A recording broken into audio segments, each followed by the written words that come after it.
Hi guys, welcome to my channel, The Curious Coder. In this video, I'll teach you how to connect a database with your Spring Boot application. Okay, now making a DB connection with your application sounds complex, right? Well, it's not. Okay, it's not. Connecting a database with your application might seem a bit tricky at first, but trust me, it is much easier than it looks. Okay, especially with Spring Boot. Okay, so in this video I'll walk you through the entire process step by step, and by the end of this video you'll have a working connection and you'll be able to query on your database just using your application. Okay, so let's start. Okay, so the first step is that we have to add some dependencies.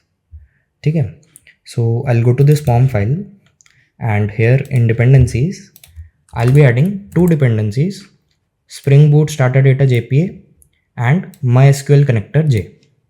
Okay, तो हमें ये दो dependencies add करनी होती हैं, and ये dependency क्या करती है कि ये हमें प्रोवाइड करती है JPA.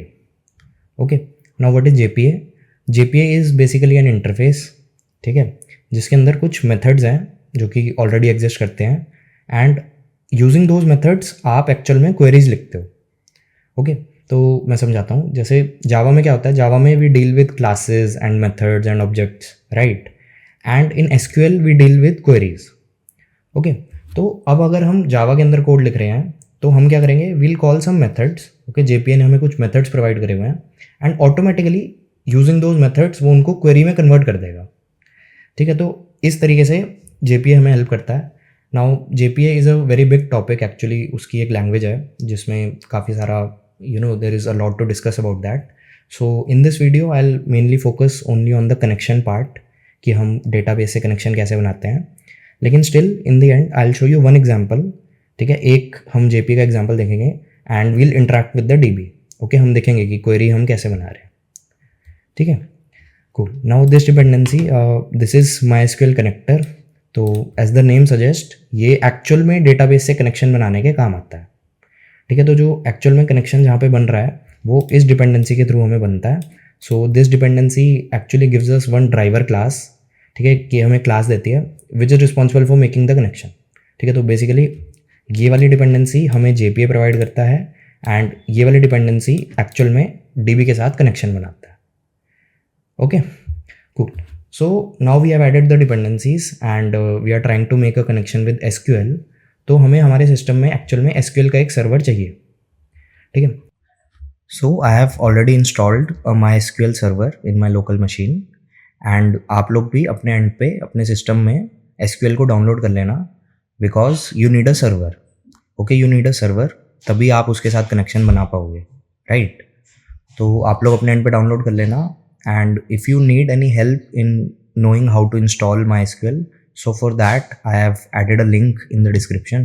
तो आप उसको रेफ़र कर सकते हो. उसमें मैंने एक डॉक बनाया है जिसमें मैंने सारे स्टेप्स मेंशन करे हैं कि कैसे हम SQL को इंस्टॉल करते हैं एंड कैसे हम उसको स्टार्ट कर लेते हैं एज अ सर्विस. ओके, तो यू कैन रेफर दैट. ठीक है, तो नाउ लेट्स सी कि इस MySQL कनेक्शन की क्या क्या डिटेल्स हैं, एंड एक्चुअली इन्हीं डिटेल्स को हमें हमारी एप्लीकेशन को बताना है ताकि वो इस सर्वर के साथ कनेक्शन बना पाए.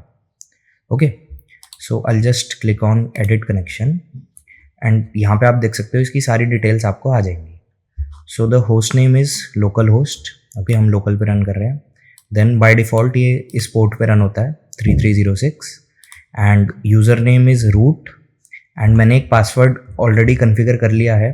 सो द पासवर्ड इज़ एक्चुअली 1234, तो वो भी मैं एप्लीकेशन में I will give that information. ठीक है, तो ये वाली डिटेल्स हमें सारी देनी होती है.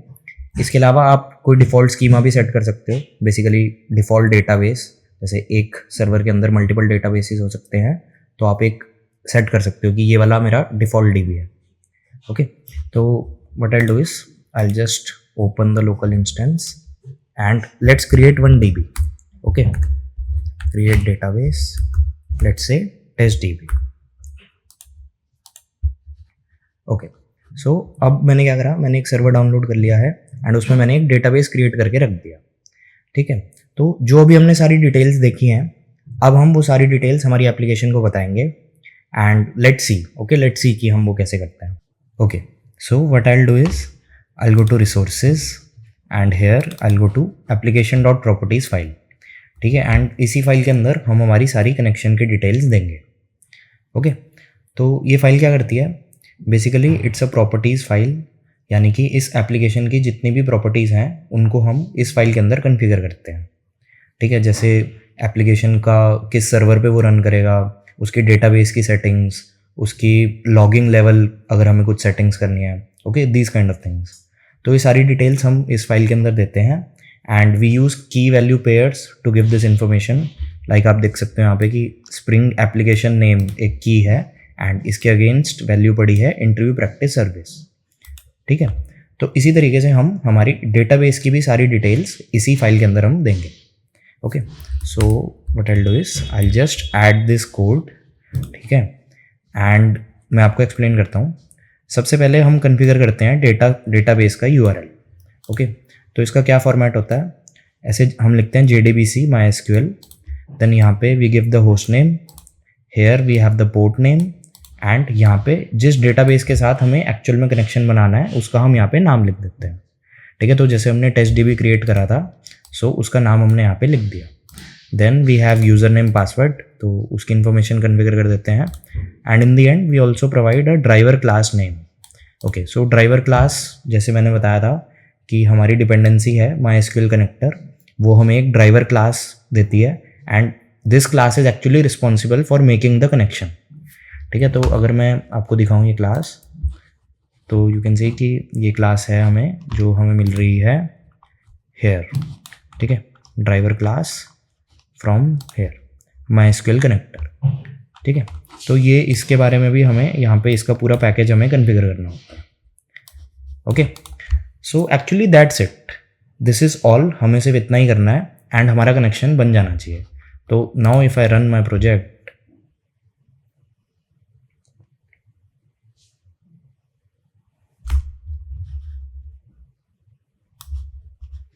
ग्रेट, तो आप देख सकते हो एप्लीकेशन स्टार्ट हो गई है एंड हमारे कुछ JPA रिलेटेड लॉग्स हमें यहाँ पे दिख रहे हैं, ठीक है। जैसे ये है कि initialize JPA entity manager factory, and अगर आप यहाँ पे देखो तो ये डेटाबेस के भी कुछ लॉग्स हैं जो हमें यहाँ पे आ रहे हैं। तो अगर आपको ये दिख रहे हैं इसका मतलब ये है कि आपका कनेक्शन सक्सेसफुली बन गया है। Okay, now let's do one thing, I just create a table in my DB। Okay, I create a table user, इसमें एक फील्ड ले लेते हैं ID which is bigint and it's the primary key, and एक और field ले लेते हैं name which will be varchar। Okay, so एक टेबल बना रहा हूँ मैं जिसका नाम है यूज़र, उसके अंदर दो फील्ड्स हैं ID and name. ID is a long field and name is a string field, ठीक है। तो SQL में हम बिगिंट को यूज़ करते हैं एज लॉन्ग एंड varchar को यूज़ करते हैं एज स्ट्रिंग। फाइन, सो ये टेबल मैं बना रहा हूँ and first let me select the DB, so I will be using TestDB। Okay, use TestDB, fine, and I will just create this table, ठीक है। तो ये यू कैन सी कि ये क्वेरी चल गई है एंड हमारा टेबल क्रिएट हो गया। So let me show you as well, show tables. Okay, so we have this user table and अभी इस टेबल के अंदर कोई डेटा नहीं है, तो मैं क्या करूँगा, I will add a row in this table, ठीक है। Will perform an insert operation on this, लेकिन I will be using my application for that. Okay, मैं इसको क्वेरी के थ्रू नहीं करूँगा, rather will be using our application, because हम already application से डेटाबेस में कनेक्शन बना चुके हैं, तो हम एप्लीकेशन के थ्रू ही इस टेबल के अंदर डेटा को पॉपुलेट करेंगे। Okay, so let's see. Okay, now since I have added a table in my database, तो अगर मुझे उस टेबल को एक्सेस करना है यूजिंग माई एप्लीकेशन, तो मुझे मेरी एप्लीकेशन में उस टेबल की एक रिप्रेजेंटेशन चाहिए, ठीक है। I need some entity that represents my table in my application. And जैसे मैंने पहले बताया था कि हम जावा में क्लासेस एंड ऑब्जेक्ट्स में डील करते हैं, तो in this case also I will do the same, मतलब कि मैं एक क्लास ही बनाऊंगा which will actually represent my table in the application, ठीक है। तो I will show you, I will just create a class, let's call it user entity, and इसमें हम दो फील्ड्स ऐड कर देते हैं, private long ID and private string name. Okay, तो ये वाली जो मेरी क्लास है ये एक्चुअल में टेबल को रिप्रेजेंट करेगी एंड इस रिप्रेजेंटेशन को हम एंटिटी बोल देते हैं वैसे। So I have to use one annotation @entity। ठीक है, तो इसका मतलब ये है कि ये वाली मेरी क्लास एक एंटिटी है, यानी कि ये एक टेबल की रिप्रेजेंटेशन है। एंड किस टेबल की रिप्रेजेंटेशन है उसके लिए आई यूज़ अनदर एनोटेशन @table, जिसके अंदर मैं बताऊंगा एक्चुअल में कि ये इस टेबल से इसको मैप कर दो। ओके, यूज़र टेबल से। सो किसी भी क्लास को अगर हमें एक टेबल की एंटिटी बनाना होता है या एक टेबल की रिप्रेजेंटेशन बनाना होता है तो हम ये दो एनोटेशंस यूज़ करते हैं, @entity एंड @table। ठीक है, and if you notice closely तो ये जो दोनों एंटिटीज़ हैं ये हमें परसिस्टेंस पैकेज से आ रही हैं, मतलब सॉरी, ये जो दोनों एनोटेशंस हैं ये हमें परसिस्टेंस पैकेज से मिल रही है। एंड ये वाला जो पैकेज है, अगर मैं इसमें जाऊँ तो ये वाला पैकेज हमें मिल रहा है from this jar. Okay, Jakarta persistence API, which is actually that dependency that we added. ठीक है, तो हमने जो JPA की डिपेंडेंसी ऐड करी थी उसी के थ्रू हमें ये सारी एनोटेशंस मिल रही हैं। ठीक है, okay, now I have to add one more annotation @id। This is telling Spring Boot कि ये जो ID फील्ड है this is actually the primary key of that table. Okay, and इसके अलावा हमें इन फील्ड्स को एक्चुअल कॉलम्स के साथ मैप करना है, राइट। तो जो हमारे टेबल में कॉलम थे ID एंड नेम, हम इन दोनों फील्ड्स को उसके साथ मैप कर देंगे। तो I just right it like this @column and just map it with name. Cool. तो इस तरीके से मेरी टेबल की जो क्लास है वो पूरी रेडी है। ठीक है, अच्छा, अब मेरे को क्या करना है, I have to actually write a query. Okay, मुझे एक इंसर्ट की क्वेरी लिखनी है, तो उसके लिए हम क्या करेंगे, उसके लिए आई यूज़ दैट JPA इंटरफेस जो मैंने आपको शुरू में बताया था। ओके, तो आई शो यू। हमें क्या करना होता है, हम एक इंटरफेस बनाएंगे खुद से, लेट्स से यूज़र रिपोजिटरी।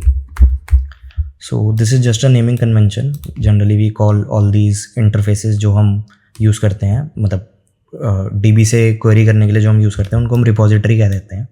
ठीक है, so I just create this interface and this interface will extend the JPA interface। okay, JPA repository, great।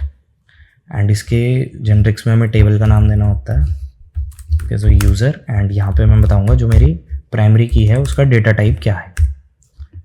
Okay, user, ठीक है, ओके, इट्स यूजर एंटिटी, या ठीक है। तो मैं फिर से रिपीट करता हूँ, हम एक इंटरफेस क्रिएट करते हैं अपना खुद का जिसको हम रिपोजिटरी बोलते हैं, एंड वो इंटरफेस एक्सटेंड करता है JPA रिपोजिटरी को, जो कि बेसिकली JPA का इंटरफेस है जो हमें उस डिपेंडेंसी से मिला है। ठीक है, देन इन इसके जेनरिक्स में हम हमारे टेबल की क्लास को डालते हैं एंड उसकी प्राइमरी की का जो डेटा टाइप है उसको यहाँ पे डालते हैं। ओके, तो ये इन्फॉर्मेशन हमें देनी होती है एंड दैट्स इट। एक्चुअली अब मैं इसको यूज़ करके ईजिली क्वेरी कर सकता हूँ। okay, also we add one annotation to it @repository। ठीक है, ये एनोटेशन भी हमें ऐड करनी होती है। Okay, so now what I will do, एक API बनाते हैं। ठीक है, let me create a controller class @restController, and एक API मैं बना रहा हूँ ताकि हम इंसर्ट कर सकें डेटा को। ओके, सो इसको मैप कर देते हैं @getMapping/insert।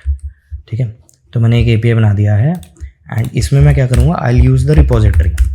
Okay, so user repository,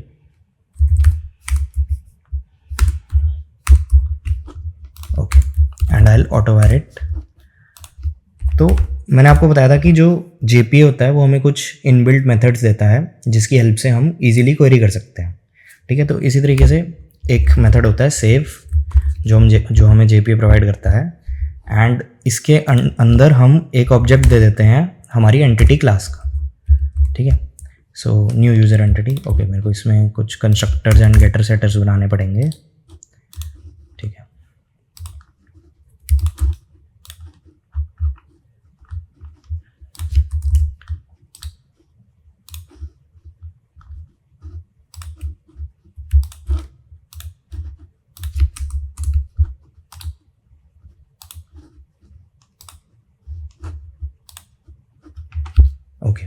तो ये जो भी हम क्लास बनाते हैं, जो एंटिटी क्लास होती है, हमें हमेशा इसके गेटर्स एंड सेटर्स ऐड करने पड़ते हैं एंड कंस्ट्रक्टर भी, क्योंकि जो प्रोसेस पूरी JPA करता है जिसमें वो इसको सेव करता है, उसमें वो इंटरनली इन मेथड्स को कॉल करता है। ओके, तो हमेशा मेक श्योर कि हम इन मेथड्स को ऐड कर रहे हैं एंड कंस्ट्रक्टर को भी ऐड कर रहे हैं। ठीक है, cool। तो अब मैं क्या करूँगा, यहाँ पे user repository dot save and इसके अंदर यूज़र एंटिटी में I will give some details. ठीक है, let's say ID is 1 and कुछ भी नाम देता है, let's say Abhishek. Okay, so that's it. मैंने क्या करा, मैंने एक रिपोजिटरी बनाई जो कि JPA रिपोजिटरी को एक्सटेंड कर रही है एंड इस रिपोजिटरी की हेल्प से मैंने सेव मेथड को कॉल कर लिया। Okay, and inside save method हमें हमारी एंटिटी का ऑब्जेक्ट देना होता है, तो मैंने यहाँ पे एक ऑब्जेक्ट बनाया जिसके अंदर मैंने वैल्यूज़ ले ली 1 एंड अभिषेक। ठीक है, तो अब ऑटोमेटिकली JPA इस सेव मेथड को कन्वर्ट कर देगा इनटू एन इंसर्ट क्वेरी। ठीक है, तो ये बिहाइंड द सीन्स अपने आप हो जाएगा, आपको बस इस मेथड को कॉल करना है। ठीक है, it's that simple. Okay, so I will just rerun it.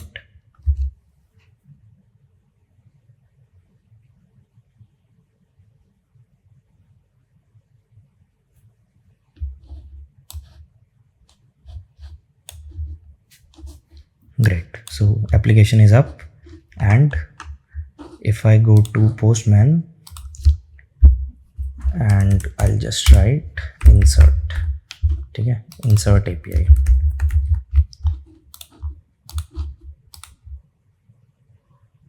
Okay, तो इसका सक्सेसफुल रिस्पॉन्स आया है एंड अगर अब मैं अपने DB में चेक करूँ, सिलेक्ट स्टार फ्रॉम यूज़र।